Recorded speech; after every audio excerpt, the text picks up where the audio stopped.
講翻隻狗狗先啦。咁啊，狗狗咧就全城熱話啦。咁啊，元朗狗狗慘劇啦。咁啊，今日咧就有無手阿 Ken 哥咧就接受咗呢啲商台嘅訪問啦，電台嘅訪問啦。咁佢話咧嗰個叫咩啊？狗主啊，嗰個狗主咧話棄養嗰隻狗狗咁樣。咁啊，仲話咧嗰個 Ken 哥啊，即係無手 Ken 哥，佢會話俾佢聽，即係同佢講，佢話如果你棄養佢咧，佢有機會會被人道毀滅嘅。跟住嗰個狗主咧就話我好後悔，我想我唔想佢有事，我唔想佢死咁樣。佢好似簽咗個棄養同意書嘅，而家佢就想可能要接翻隻狗咯。咁而家話咩啊嘛？而家話無手阿 Ken 哥咧就會接翻隻狗嘅，同埋佢已經揾埋嗰個即係狗隻嘅即係叫做咩嘅訓練員，咁啊準備會去訓練佢。咁我諗佢而家做阿 Ken 哥而家做呢啲嘅措施咧，主要咧就係話俾嗰個香港政府聽啦，應該就係即係佢好有誠意，同埋係好想去教好翻呢隻狗，同埋去救翻呢隻狗。我諗佢做咗咁多嘢，都係想保證翻佢唔會再去攻擊任何嘅動物同埋人啦，咁樣即係唔會有帶有攻擊性。攻擊其他狗啦，so far 都好似冇話正式攻擊過人嘅。係啊，咁啊好啦，繼續講翻啦。佢話呢隻狗狗咧係一隻咧混種嘅西班牙嘅藏獒嚟嘅，係拉里。咁啊喺即係之前講啦，佢喺半個鐘咧就已經即係搞掂咗2隻狗噶。咁啊據阿 Ken 哥講咧就話咩咧？就係呢隻狗可能當咗嗰2個狗仔咧係玩具，而當佢咁樣咬嘅。咁我理解阿 Ken 哥嘅心情嘅，佢就係唔想即係想幫隻狗狗咧去講一啲藉口咯，即係呢啲嘢就係咪？咁我哋又唔知啦，我都唔能夠代隻狗狗講任何嘢啦，即係我唔係話阿 Ken 哥冇資格啊，梗係有資格啦，佢無手嘅主席嚟噶嘛，係咪？同埋佢係親力親為嘅一個好愛護動物嘅一個人啦。咁好啦。就話而家阿 Ken 哥而家想做嘅嘢咧，就希望咧可以喺能力範圍內咧係救翻呢一隻嘅藏獒嘅，係西班牙藏獒嘅。咁唔想佢咧俾人哋即係叫做咩人道毀滅。係啦，咁仲有一樣嘢咧就係而家嗰個狗主啊，而家個狗主咧就係俾人哋告緊嘅，咁樣話佢咩危險狗隻規例啦，咁啊去容咩？下的容受大型狗隻咧進入或者留在公眾地方嘅罪啦。咁啊，被告咧暫准咧呢個無需答辯，咁啊暫准保釋。咁啊押後到10月29日嘅，咁啊期間咧係用呢個3000蚊去保釋嘅。咁就呢段時間咧就唔可以離港啦。咁啊需居住於呢個報稱嘅地址嗰度嘅。咁啊，唔可以直接或者間接咧去揾個證人啦。我諗佢都唔會揾啦，係咪？咁啊好啦，咁啊而家講翻啲法例啦。根據呢個危險狗隻嘅規例啦，第9條啦，任何人啊一經定罪咧，可處第4級嘅罰款同埋監禁3個月嘅，係咪？咁啊，被告咧呢個吳瑞庭咧。被控於2026年7月10日同埋8月咧17日咧，咦咁唔係喎，即係有機會嗰隻狗係佢喎，佢放嘅喎，係咪啊？即係之前阿 Ken 哥話喂有人話喺Yoho 嗰度附近有隻狗喺度，係佢呢隻狗嚟喎，如果係咁，係咪啊？咁啊，佢自己隻狗個問題係個主人係韞咗佢屋企嘅，佢喺屋企自己。有方法去掘個窿嚟走咗出嚟啊嘛，然後跑咗出去 Yoho 嗰度啊嘛，即係唔係第一次噶啦，即係話用過一次之後，佢杜絕咗嗰個位，今次隻狗又再自己走甩咗啊！個主人係翻緊工嘅嗰啲時間，佢真係唔係佢帶出去嘅。係咁，我都係嗰句啦。咁你養啲咁大型嘅狗隻係咪啊？即係你話我係即係涼薄又好，乜都好啦。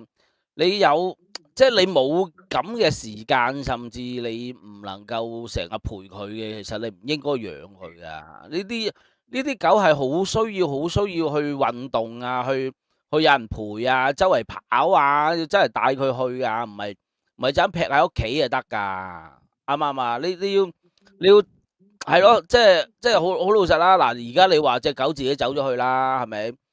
咁好老實啦，你隻狗走咗去，你成3-4日你先至揾翻隻狗。我唔覺得你真係好錫隻狗咯，係咪？某程度上，我覺得呢啲係藉口嚟咯。你話隻狗掘窿走又得，你話隻狗偷渡又得，乜都得啦，係咪先？邊個知啫？啱唔啱啊？我淨係知道，早嗰幾日係咪啊？佢咬死咗2隻狗仔，啊呢樣嘢係一個現實嚟噶嘛，係咪啊？你話隻狗咬傷咗另外隻狗嘅，第一次走嗰時係啊，你話佢偷走又好，你話佢掘窿走又好，乜都好啦，呢啲係你嗰個狗主嘅責任嚟噶嘛，你應該要綁住佢啦，係咪先？咁你可能阿大雲話你係咪黐線㗎？喺屋企綁住佢，佢咪冇咩咯？嗱。呢個問題就唔係我嘅問題咧，呢個係一個狗主嘅問題。而家你冇咁嘅能力，你唔應該養呢隻狗嘅。而好多人都會話啦，喂，咁佢唔養棄養，咁咪又要俾人哋人道毀滅啦？係噶，所以我咪話你要諗清楚咯，養啲大型狗隻，啱唔啱啊？你冇咁嘅資源，冇咁嘅時間，你冇咁嘅地方，你就唔好養啦。而家搞出一咁大件事，你覺得其他嘅？即係受害者嘅狗主會覺得，即係你作為呢個主人係冇責任嘅咩？即係同埋佢哋都要公道㗎，係咪啊？啱唔啱啊？可能佢哋都好熱愛動物啊，覺得呢隻狗咧其實佢冇錯㗎，係咪啊？或者係希望唔好因為呢一隻狗嘅原因，導致咁多人對狗咧有一種偏見，同埋有一種抗拒嘅心。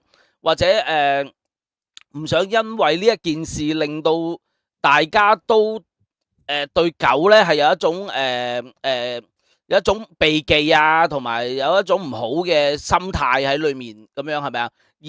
而嗰班人係點啊？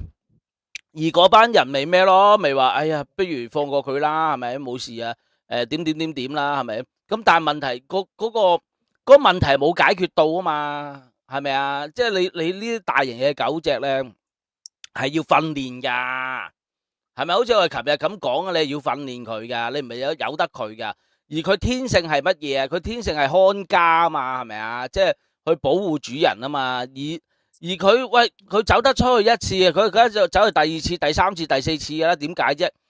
大佬出去出面玩幾開心啊？係咪啊？但係你個做主人嘅，好似唔理佢噶。而你又放得佢周圍走喎，佢放得一次嘅，佢過幾日佢會翻嚟嘅啦，冇嘢嘅咁樣，係咪啊？即係你呢一啲僥倖嘅心態，咪導致咗呢隻狗咬死咗2隻狗咯。即係唔能夠用僥倖心態去對，即係佢去對呢隻狗噶嘛。好啦，另一樣嘢就係話，當有事嘅時候你就棄養，其實你真係有，即係好啦狗咯。我覺得呢個主人係咪啊？即係你有好多，即係有好大嘅責任喺你身上噶，你唔好諗住棄養之後咧就冇咗個刑事責任，咪一樣有噶，啱唔啱啊？你係應該要點樣好好地咧去處理呢一件事，善待佢，係咪啊？而家咁樣咧係變咗咩啊？變咗3單悲劇咯，咪變咗，啱唔啱啊？呢隻狗係咪無辜啊？我覺得啊，佢未必係無辜啦，係咪先？但係你作為主人嘅，你撈咩？你直頭係關人隱事4個大字。係咪？喂，佢做錯咗嘢，你係應該要諗方法點樣去令到呢隻狗仔係咪得到其他人嘅原諒咧？一來啦，二來係點樣可以好好地咁樣去教曉佢啊嘛，而唔係即係俾愛護動物協會懟冧佢啊嘛，係咪啊？即係懲教署啊，都唔會有啲咁嘅嘢啦，大佬係咪先？都係諗住教好啲囚友啊，唔係點會叫懲教啫？啱啊，佢哋都唔係叫自己係監獄噶，唔係叫乜嘢噶，係咪？即係你即係你作為主人嘅，你係應該要諗好個方法點樣去處理。而家你做嘅嘢係比較係極端，同埋係覺得係好撚撲街嘅嘢就係棄養，而你棄養咧，最後個結果係人道毀滅啊！啱嘛？對隻狗狗，屌咁你唔好撚養佢啦，早就，唉，俾思路哥好咁嬲啊！公平啲講啊，我覆翻個網友問先啦。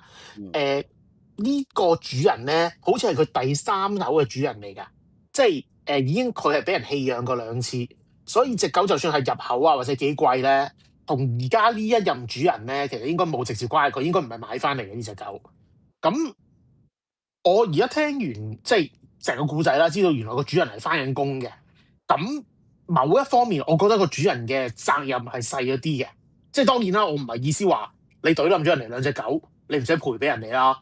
喂，最基本你都賠翻晒你要買嗰一隻同種嘅狗啊嘅錢先啦，未計心靈創傷啊。就算係嗰個價值啊，你都要賠翻俾人啦，最起碼。咁不過你話佢即係有冇做過，即係做得好唔好，同埋呢啲嘢係咪有問題？佢係有問題，不過佢問題未必係佢可以做到嘅嘢。即係你話教隻狗點樣，你之前嗰2手主人教得唔好嘅話，佢第三手主人隻狗本身即係個年齡都有翻咁上下大，佢未必即係好似原本咁易教，或者之前嗰2個主人做過啲唔知虐待佢啊，或者冇理佢嘅嘢，令到呢個教嘅過程係更加難嘅。咁同埋啲狗有時真係自己成日想逃走咧。我以前阿叔都有隻狗，不過唔喺香港啦，又係試過咁樣逃走。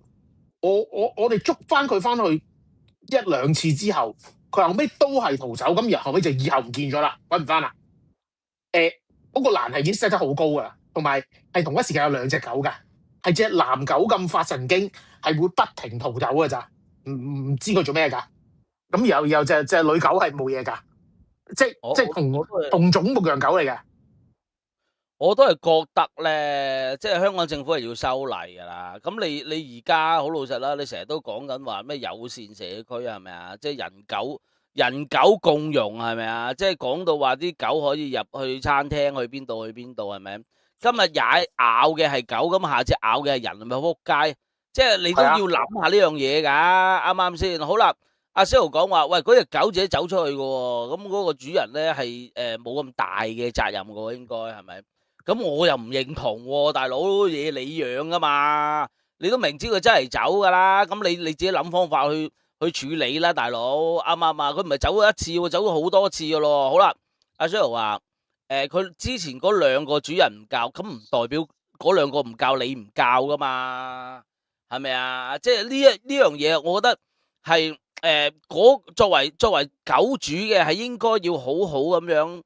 去了解自己隻狗先啦，首先係咪先？喂，點解你真係走咧？係嘛？有咩原因咧？諗下，即係你未必可能同佢溝通得到，而係你係咪應該揾多啲嘅專業意見，或者係揾一啲馴獸師啊？即係而家我哋成日都有個咩阿力啊，仲Eric 啊嗰個咁嘅馴獸師，咪教人哋去馴狗嘅。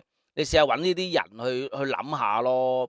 而唔係一有事嘅時候就棄養咯，你老味，你棄養最後點啊？我咪拍咗佢咯，嗰隻狗。咁你就唔好貪得意啊！就人哋唔要你係要啦，就攞翻嚟啦，啱唔啱啊？咪又係對啲動物唔公平咯，對隻狗唔公平咯。佢真係唔知自己做錯咗嘢噶，分鐘。因為佢呢一個真係我係認同阿 Ken 哥講嗰樣嘢，就係狗係唔係即係佢而家佢係動物嚟噶。佢唔知自己做錯咗噶，可能係咪啊？佢個本能係喂，可能呢一樣嘢係佢嘅食物咧，或者佢個基因裏面一見到呢一樣嘢，佢就會嚟，佢就發癲咧，係咪？佢咬住唔放嘅咧，啲狗係咁噶嘛。係，不過即係狗食狗就其實真係好少發生嘅嘢嚟嘅。係即係其實同人食人差唔多嘅啫，即係發生個機率。唔係啊，阿思豪，佢係咪真係當嗰隻係狗先得㗎？佢可能真係好似唔係狗係乜嘢嚟㗎？唔係啊，你明唔明啊？喂，佢淨係認到佢自己嘅體型嘅狗嘅啫嘛，有啲係咪啊？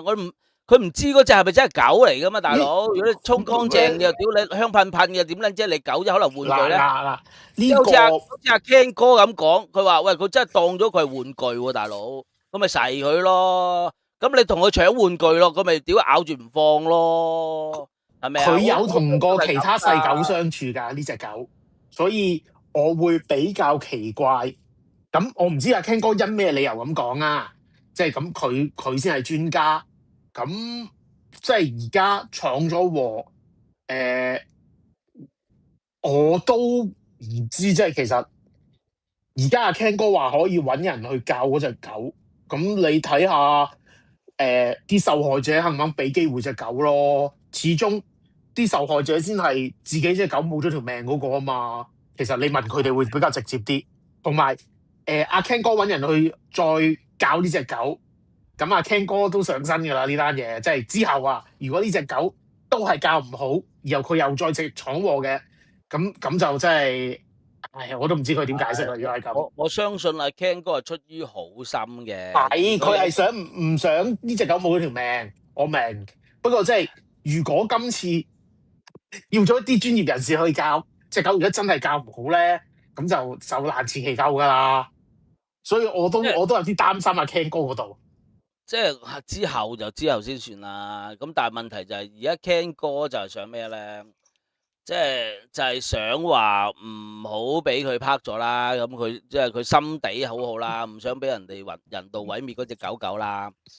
咁所以佢先至會好似即係嗱，我見到嘅就係佢好有誠意地啊！我已經嗱，你俾只狗我嘅時候，我會帶佢去揾啲馴獸師啊，帶佢上堂啊，會教佢點樣去做啊，一隻好好嘅狗狗啊，咁樣係咪啊？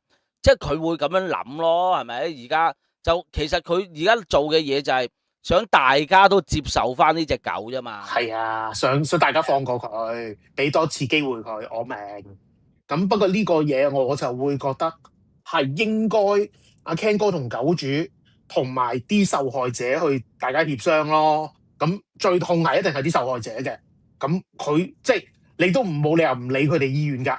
佢無端端拖隻狗出去，咁而轉頭俾人懟冧咗，咁點解啊？即係你話你想原諒佢，我明 Ken 哥心地好好，咁咪靠阿 Ken 哥嘅溝通技巧去講服嗰兩位人哋，俾多次機會隻狗咯。同埋我相信嗰兩個狗主咧，暗啞底啦，即係我覺得啦，即係將心比己咧，我諗佢哋都唔想啲人對狗係有一啲叫做咩，有啲偏見咯，即係所以即係你話佢哋嘅選擇係點，我唔知啦。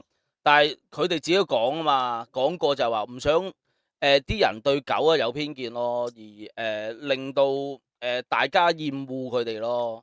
因為一厭惡就唔係連狗噶啦嘛，連主人都厭惡埋噶啦嘛。你拖隻狗出嚟嘅時候，佢連你都憎埋噶啦嘛，變咗係咪啊？所以佢哋都唔想有呢啲事發生。呢單嘢都係啲麻煩同埋具爭議性嘅嘢嚟㗎啦。即係出現咗件咁嘅事，大家都有大家嘅立場喺度。即係有啲人就真係想呢隻狗搞掂咗佢，大家唔使煩。有啲人就想俾機會佢。咁阿 Ken 哥佢哋咁錫狗嘅更加，即係喺呢幾件事發生咗，毛頭係真係做咗好多嘢去處理。你見有冇其他愛護組織講愛護動物嗰啲組織啊，喺度做緊啲咁嘅嘢啊？即係呢個組織咪真係關心動物、真係錫狗隻嘅組織咯。同埋香港政府係咪應該有啲嘢要做下咧？即係係咪引入啲大狗？即係咪應該要有一個好似警犬咁樣係咪啊？即係我去放啲狗仔去你嗰度住嘅，你暫住你嗰度嘅，你都要有個地方好大嘅地方啦。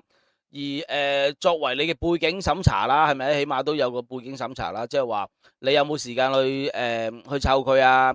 你有冇時間同佢一齊啊？有冇啲好大嘅地方啊？或者你有冇咁嘅能力啊？有冇經濟基礎啊？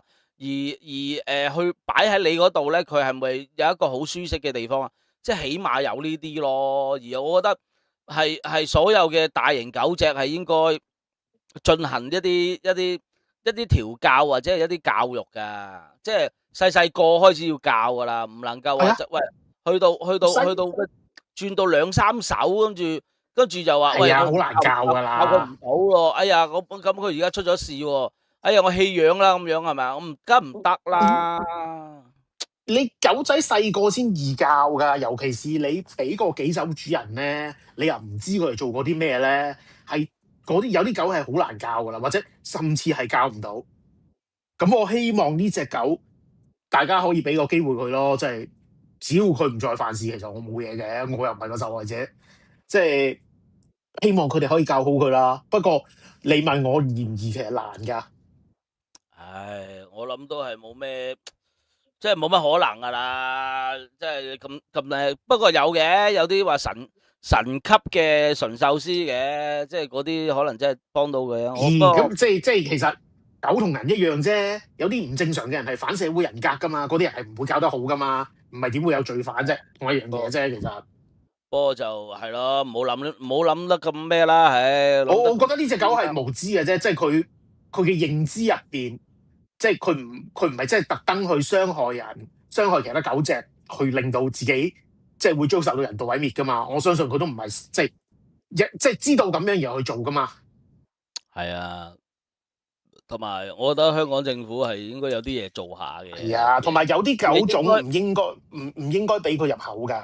你藏獒嗰啲咁嘅狗咧，其實唔多適合。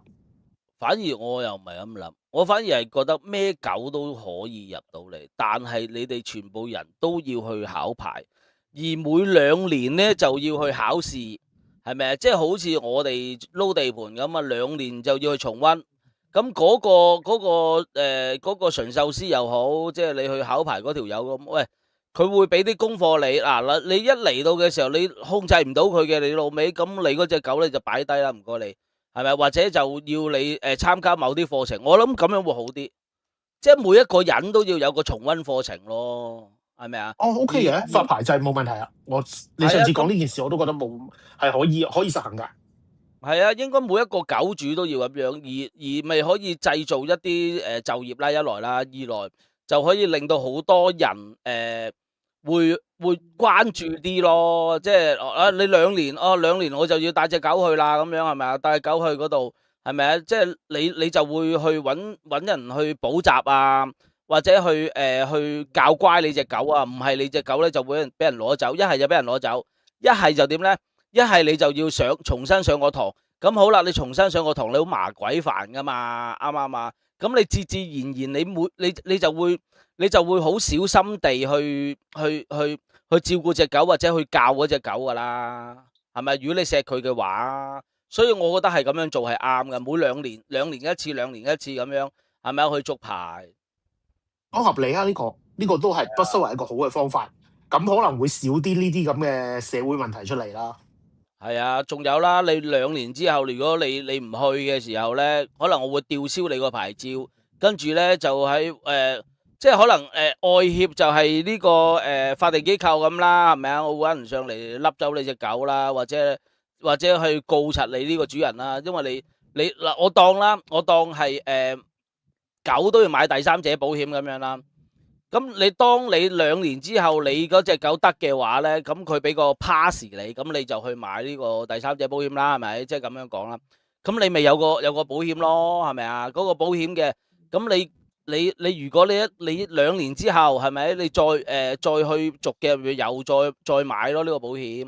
而你如果過唔到關嘅，你咪買唔到咯，就咁簡單噶嘛。即係而呢個保險可能係乜嘢咧？係你可以你可以喺呢個叫做咩寵物醫院嗰度去乜嘢嘅，去帶隻狗嗰度睇醫生嘅，係咪啊？咁你啲主人咪願意去使呢啲錢咯？啱唔啱咁其實將啊？個保險嘅成分係有埋第三者保險包埋喺入邊啫，即係其實同而家嗰啲貓狗嘅醫療保險其實接近嘅嘢嚟㗎啦，已經。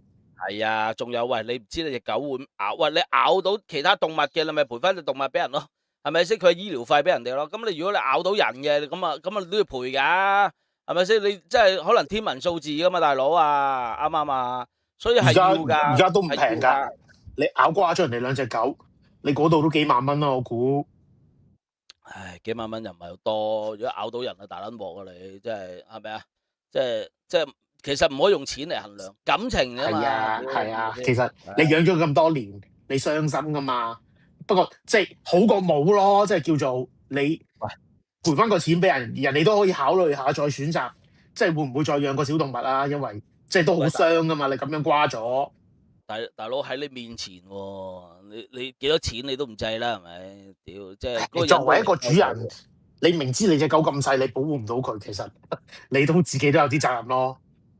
唉，好難嘅。好啦，咁啊唔好講啦，係啲傷心嘢。咁啊睇下佢啊，之後嗰個係啊，進展係個後續點啦，希望阿 Ken 哥搞得掂啦。都係啊，都好多嘢好似變咗成件事跌咗落阿 Ken 哥度咁，真係都幾搞嘢。不過係咯，即係咯。我其實某程度上，我覺得阿 Ken 哥係一來係好心啦，二來我又覺得係即係可能我係比較小人之心啊，覺得佢好似攞緊光環咁。不過唔緊要啦，即係幫到隻狗係好事嚟我嘅。驚唔係攞光環，係揦屎上身咋。如果呢只狗俾佢經佢哋訓練完再出第三次事咧，就冇嘢講噶啦。嗰時大家都係啊，即係好老實啦，啲狗一嘗過其他血咧，佢就嚟噶啦，即係記住佢會記住呢個味道噶嘛。